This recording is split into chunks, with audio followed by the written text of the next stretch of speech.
Salut à tous. Salut à tous, aujourd'hui c'est une vidéo un petit peu particulière. On a pris la décision de se renseigner auprès d'un constructeur de cellules pour changer notre aménagement et partir sur une cellule. On avait quand même pas mal de routes, donc on est re-rentré en Argentine, on a fait des arrêts à Salta, Talampaya, vous verrez. Et de là on a pris la direction de Santa Fe. Salut, nous c'est Laura et Dorian. Et on a décidé de faire le tour de l'Amérique du Sud avec notre 4x4. Et on vous partage tout ça sur cette chaîne.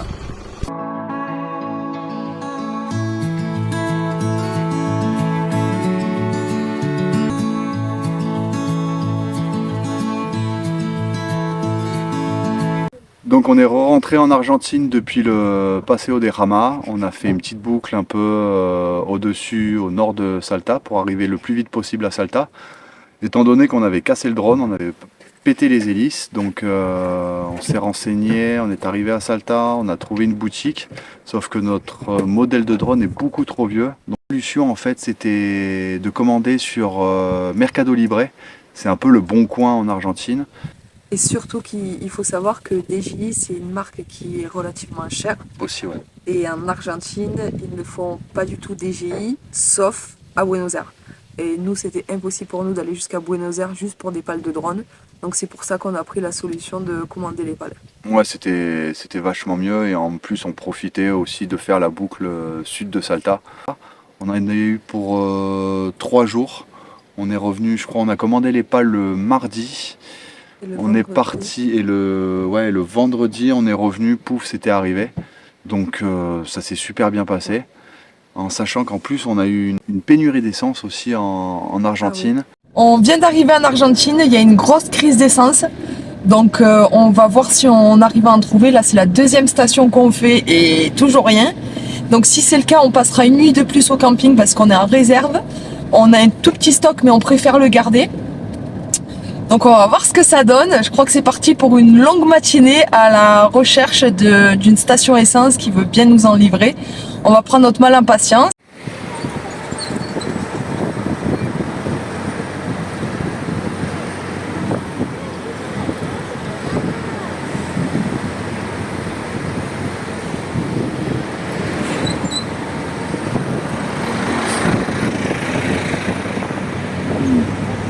Ils acceptent seulement de remplir 8000 pesos par 8000 pesos.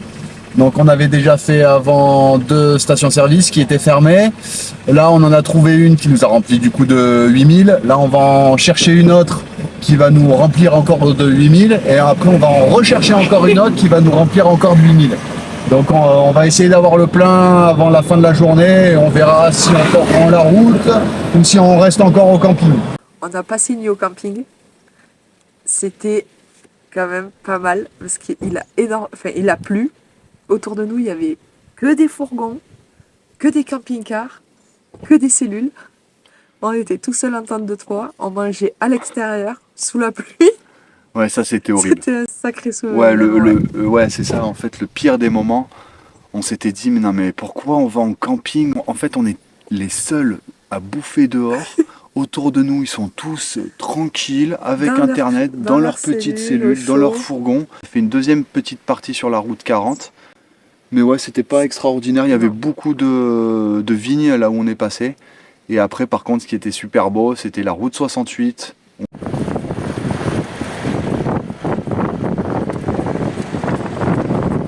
Sí, eso para la derecha.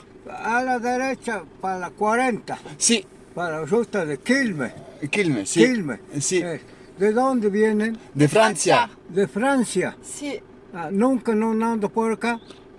¿Aquí? Ajá. No. Ah, no. Primera vez. Ah.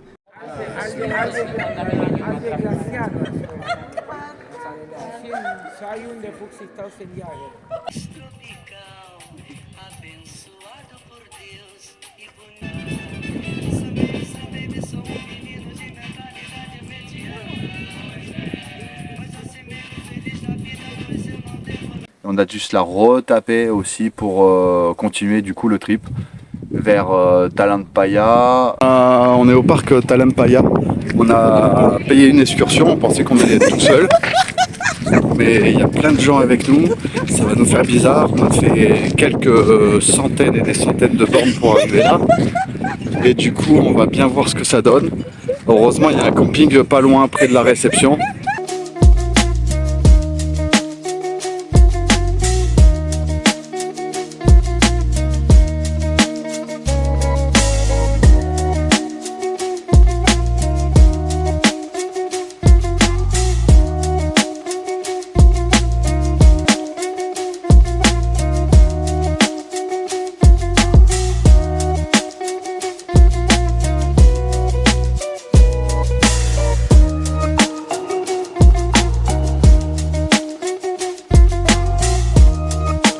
Une fois qu'on a fait Talampaya, on s'est arrêté, on a fait un stop à la Vadé de la Lune.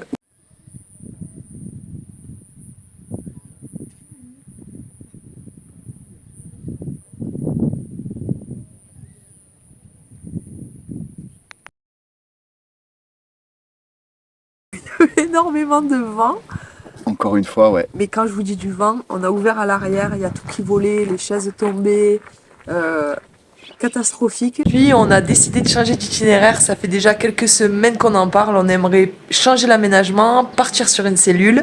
On a vu qu'à Cordoba et Santa Fe, il y a des fabricants de cellules. Donc on part direction là-bas, on va se renseigner sur le temps, le côté financier aussi. Si ça peut fonctionner, ça nous arrangerait. Et sinon, on reprendra la route direction la Patagonie, malgré le vent.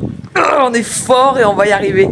Et là, à ce moment-là, à cette période-là, quand on voulait vraiment changer l'aménagement, où on était parti là-dessus, Tous les jours, on y pensait. mentalement, ça devenait vraiment compliqué en fait. En fait, on arrivait à se lever et à faire la gueule sans savoir pourquoi on faisait la gueule.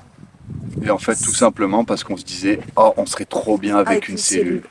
Dès qu'il y avait un peu de vent, on se disait, oh, on serait trop bien avec une cellule. Dès qu'il y avait un peu de pluie, on se disait, on serait trop Voilà. bien avec une cellule. Limite, si la cellule, elle aurait changé le cours du voyage, alors que pas du tout.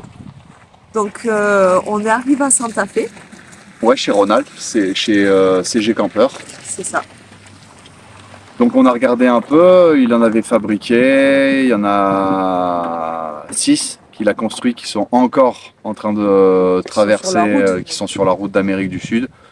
Il n'a pas eu de retour négatif, pardon. On lui a expliqué ce qu'on voulait. On lui a dit qu'on n'avait pas de chauffage. Ils ont tous halluciné.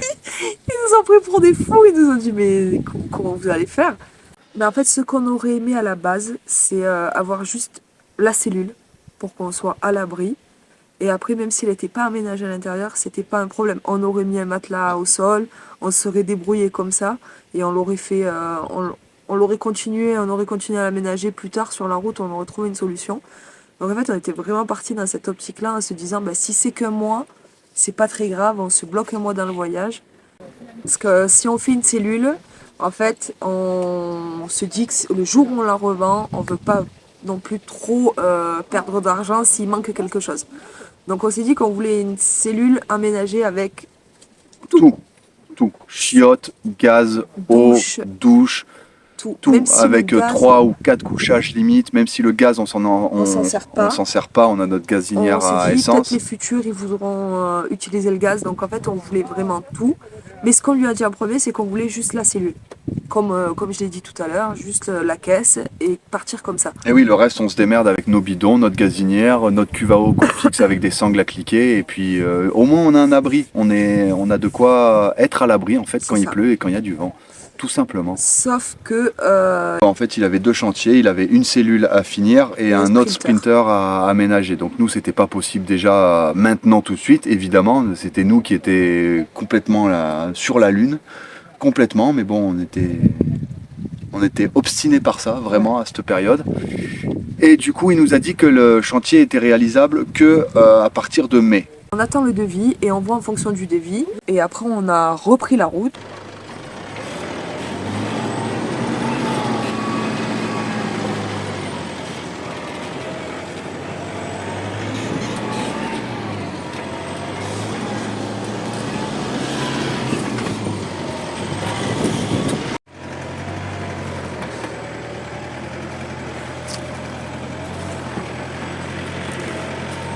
Bon ben là on a fait demi-tour, autant vous dire qu'on ne fait pas du tout les malins, on s'est serré. Voilà, c'est serré, serré. Il n'y a que les bicyclettes à moteur qui passent. Ouais, Et là, la route a été vraiment fine et on prend pas de risque. Déjà que là, voilà. au début c'était amusant. Sauf Là, que ça commence à faire peur, ouais. Là, ça Là, j'ai commence à peur. être tendu. Ouais. Mais bon, J'ai peur. c'est des bons souvenirs au final. Ouais.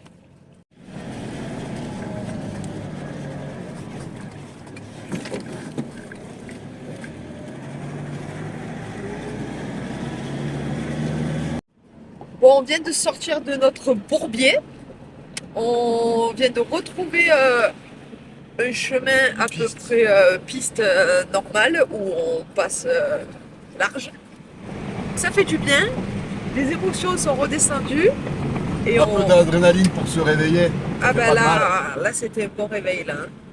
Et puis on va reprendre la route normale. On est bien sur la route 40 finalement.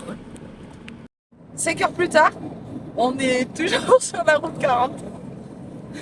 Il n'y a rien. C'est le désert, mais total. Il y a les Andes juste à côté, il y a des montagnes. Mais la route, elle est interminable. C'est des kilomètres et des kilomètres de ligne droite. On peut pas sortir de la route, il n'y a pas de piste.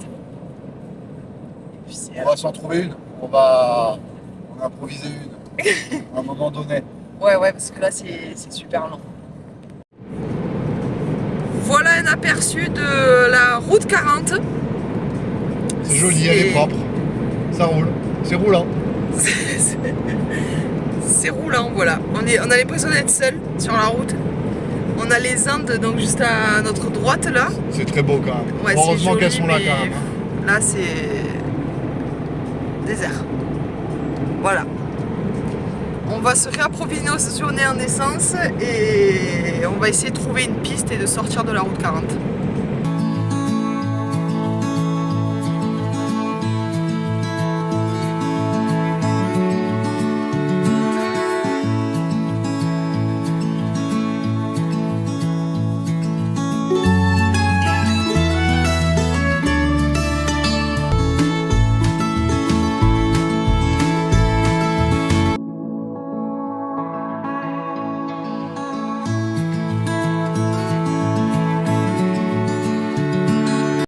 Sur les pistes direction San Martín de los Andes. Hier soir on a arrêté de rouler, ça devait être 4 heures. Il y avait énormément de vent donc on a trouvé un refuge, il était fermé mais on s'est mis à l'abri du vent près du mur. Et en face de nous il y avait le volcan El Tromen. C'était juste super beau, il y avait encore de la neige et on pouvait voir les coulées de lave. Là on reprend la route, on va rester sur les pistes. Oh les petits bébés et tout.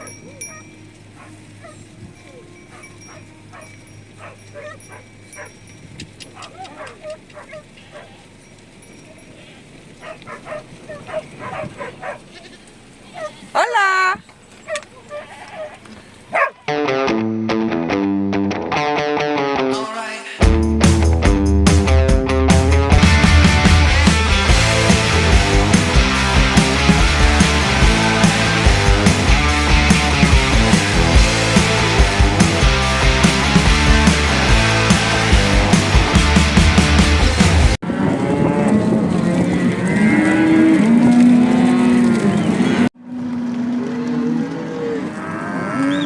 On est sur les pistes, on vient de faire une pause parce qu'on vient de découvrir une cascade.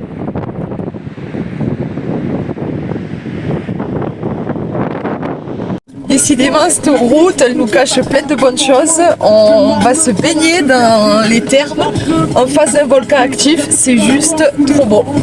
Bon, on a essayé de passer. Ça passait pas. On a failli rester bloqué.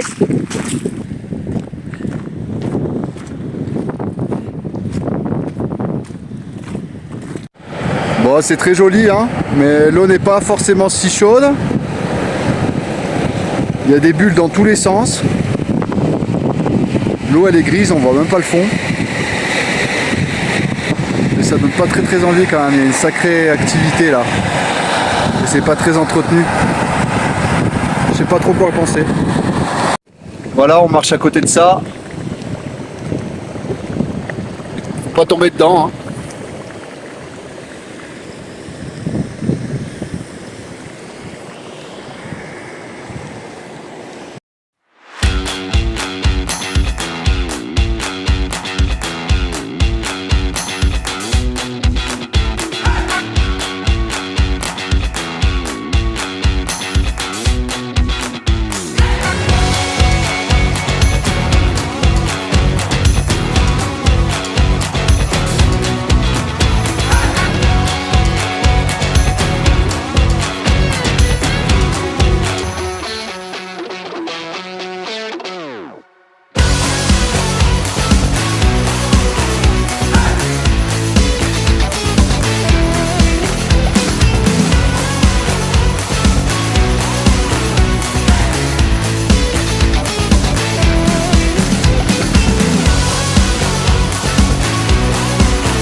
va direction le volcan Batea Mawida, il est situé en Argentine.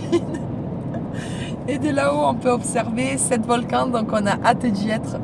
Mais vu qu'on est des gros flemmards, on veut y aller en 4x4. Sauf que là, je vais vous montrer, il n'y a pas de piste, il n'y a rien. Donc on essaye de faire comme on peut. Il y a des traces déjà. Ouais, il y a des traces de voiture. Ouais.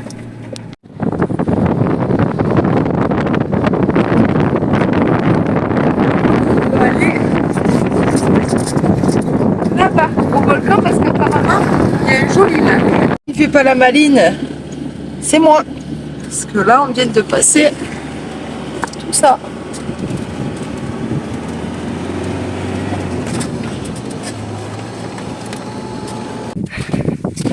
Un short t-shirt sur la neige, sur un volcan. Enfin, il fait vraiment pas froid. Il y a un tout petit peu de vent, mais ça reste hyper agréable.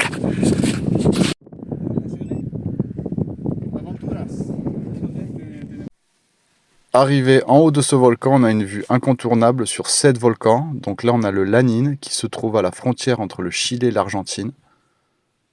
Ensuite, nous avons le Villarrica qui est juste ici, qui est encore actif d'ailleurs. On continue avec le Yaima, que j'ai personnellement vu en éruption il y a quelques années quand j'étais sur Pucón.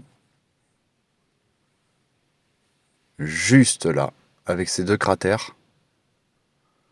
On continue ensuite avec le Sierra Nevada qui n'a pas du tout la tête d'un volcan mais qui en est un quand même. Juste après, on a le Lonquimay. Juste là. D'ailleurs, belle petite pub pour Toyota Hilux.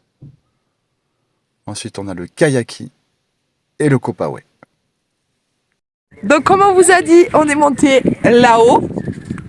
Et en revenant sur la route, la petite voiture, elle est allée se foutre là-bas dans la neige. Du coup, on va essayer de leur venir en aide. C'est des Chiliens.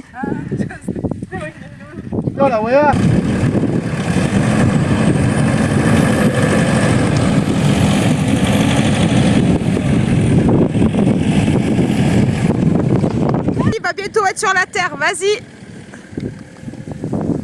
Vas-y, encore, vas-y. C'est bon. C'est une petite randonnée. On est dans le parc Lanín. On est arrivé hier. On comptait dormir dans le parc. À 20h, les gardes ils sont venus toquer à la porte. Interdiction de dormir ici. Donc on a été dans un camping qui était pas très loin. Et donc là, on marche. On va essayer d'arriver au pied du volcan Lanín. Il fait la frontière avec le Chili. On a fait un petit détour aussi pour y aller. Hier soir, il y avait beaucoup de vent. Donc justement, on s'est mis un peu derrière les araucarias qui nous protégeaient pas mal. On était pas pire. Et bien sûr, encore une fois, faut pas prononcer le mot vent en Patagonie. Là, je peux le prononcer parce qu'il y en a déjà. Et voilà. Et là, il est là. Voilà, on essaye de s'y rapprocher au maximum. Voilà un panneau plutôt rassurant. Présence de puma. Ne pas courir. Qu'est-ce que tu fais? T'attends qu'il te mange peut-être. On est arrivé à la fin du sentier. On s'arrête ici. Comme le panneau l'indique, il faut casque, crampons. Il faut un sacré équipement, on l'a pas. Et il faut surtout un guide. Ça prend 2 jours pour monter en haut. Donc nous, on va faire demi-tour. Il y a quand même pas mal de vent comme vous devez l'entendre. Mais on admire encore un petit peu.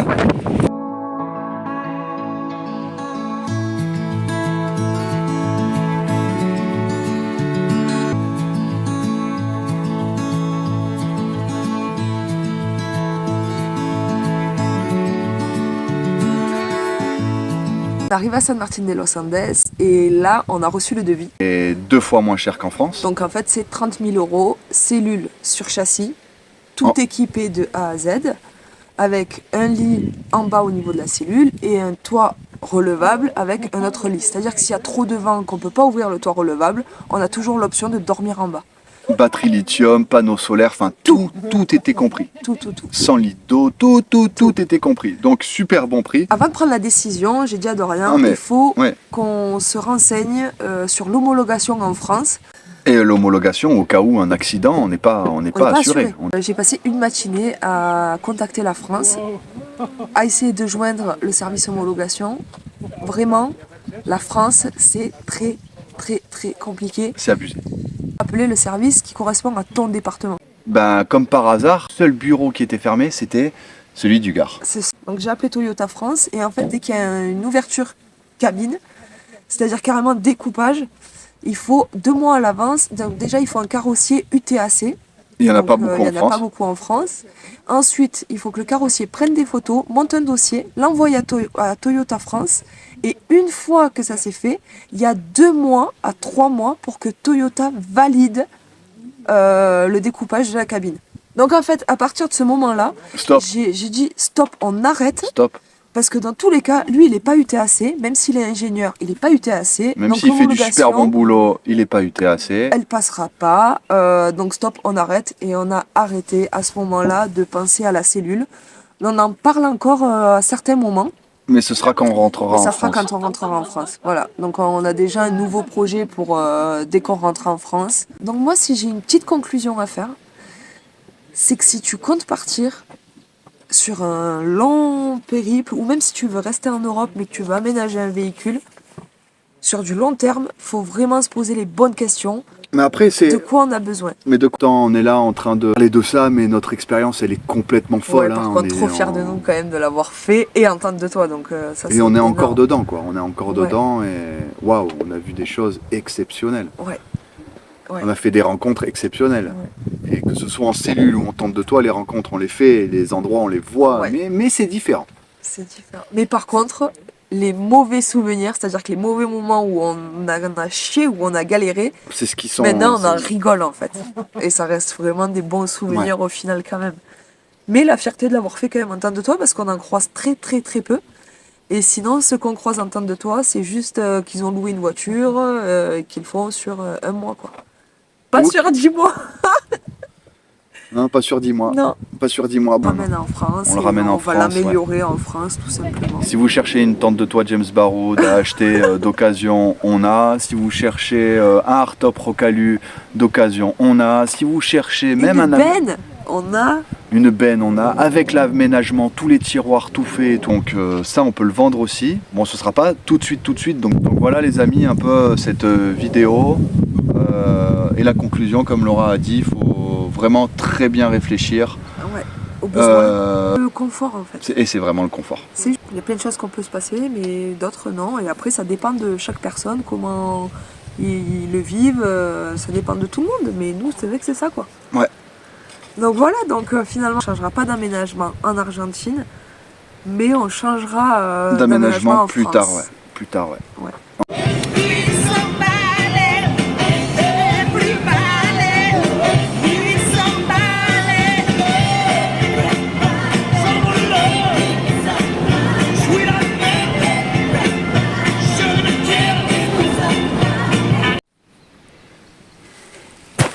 Bon, si cette vidéo t'a plu, lâche un like, commente si t'as des questions et surtout abonne-toi. Allez, ciao. On se rejoint du coup toutes les semaines pour de nouvelles vidéos de notre voyage. Allez, la bise.